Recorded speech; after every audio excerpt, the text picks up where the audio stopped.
एक आदमी बहुत गरीब परिवार से था और वो बहुत दिनों से नौकरी की तलाश में था, लेकिन उसे उसे अपने शहर में नौकरी नहीं मिल पा रही थी। ऐसे में उसने दूसरे शहर में नौकरी तलाश करने का फैसला किया।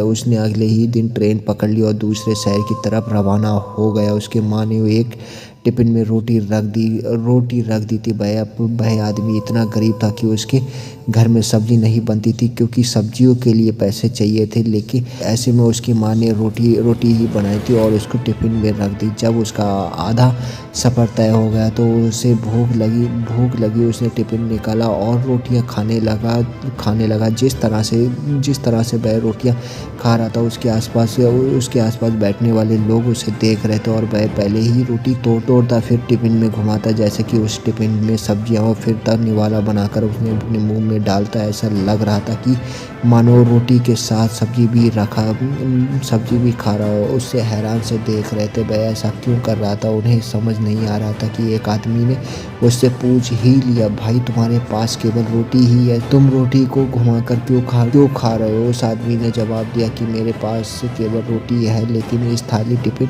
में रोटी घुमाकर मैं सोच कर खा रहा हूँ कि मैं रोटी के साथ अचार भी खा रहा हूँ। दूसरे व्यक्ति ने पूछा, क्यों, कि इस आदमी को अचार का स्वाद आता है?